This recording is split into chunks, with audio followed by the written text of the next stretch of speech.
It was a very cold and dank and smelly retreat center, as many of you are accustomed to.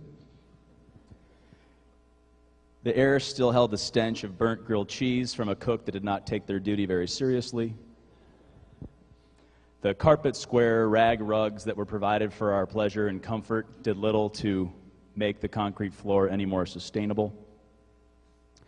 The very, very cheesy butcher paper with the terrible penmanship outlining lyrics to a song I had no intention of singing were taped up onto the wall, over the signs that said, "Don't tape anything to the wall." The boombox, not the live music ministry, the boombox, played Eddie Money's "Peace in Our Time" as our retreat theme song, with obvious Christian significance. Solidarity, Eddie.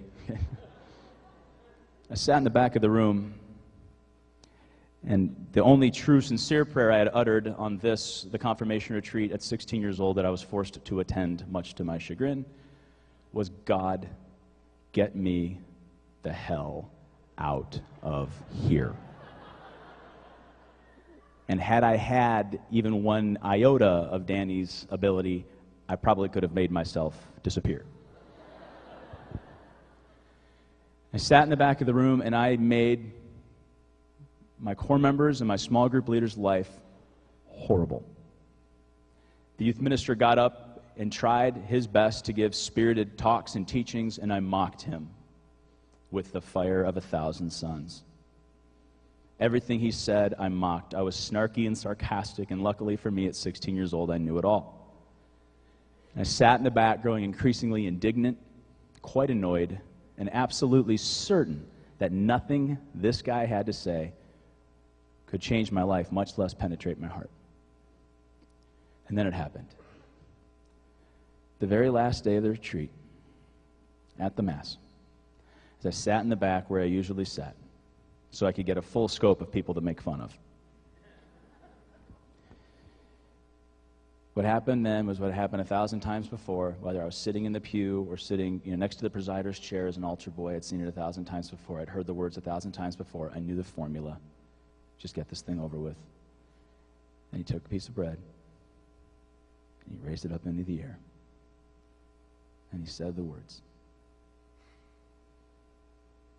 He said the words that have been echoed from centuries earlier, the words that have been said in every conceivable place on earth. In hospitals, and at bedsides, and in homes, and in parishes and cathedrals, and in catacombs, and in jail cells, and on battlefields, and planes and ships, the same words for 2,000 years, echoing the Last Supper. This is my body. And at once, the veil of just anger that I'd held in my heart, just that mask that I had worn for so long, trying to show everybody that I had it figured out. I was the one people came to with their questions. I was the one that would solve the problem. I had the answers. At 16, I was that guy. I was Yoda, but cuter.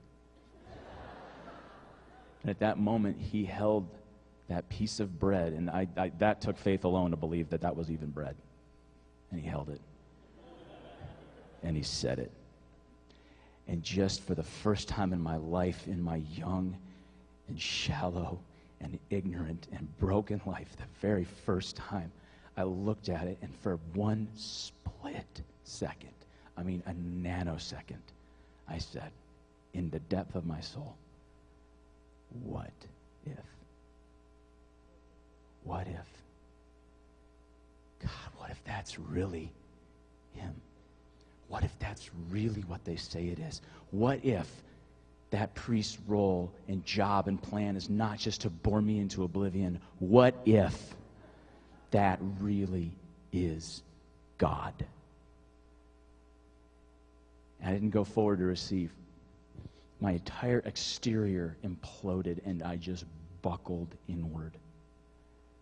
For the first time, kneeling on that stupid carpet square all weekend, I actually knelt.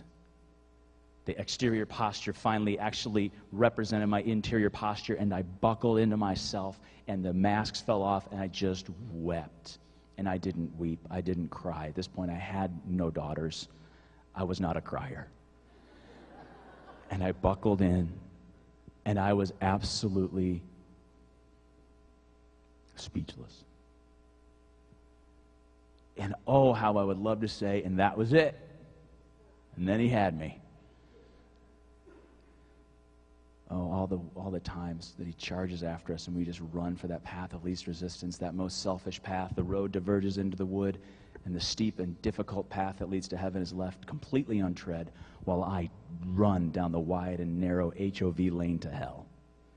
How many times I picked that sinful path out of my own degradation, my own sinfulness.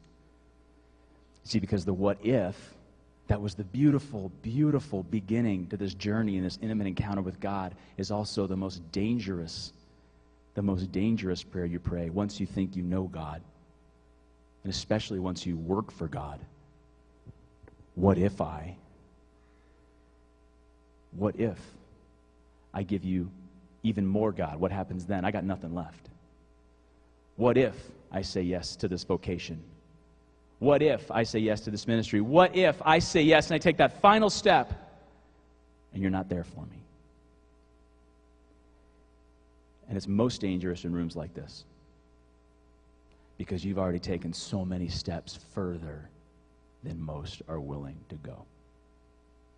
So you go and you walk and you consider your faithful response compared to other people's faithful responses. Look at how much more. Look how much further I've gone, God. Look how much more I've done. And if I go further, do you know what that's going to cost me? If I go further, do you know what that means? If is tricky. It can simultaneously be the greatest invitation to a brand new intimate relationship with God and simultaneously the handbrake that we pull up out of complete lack of trust and self-reliance. And this is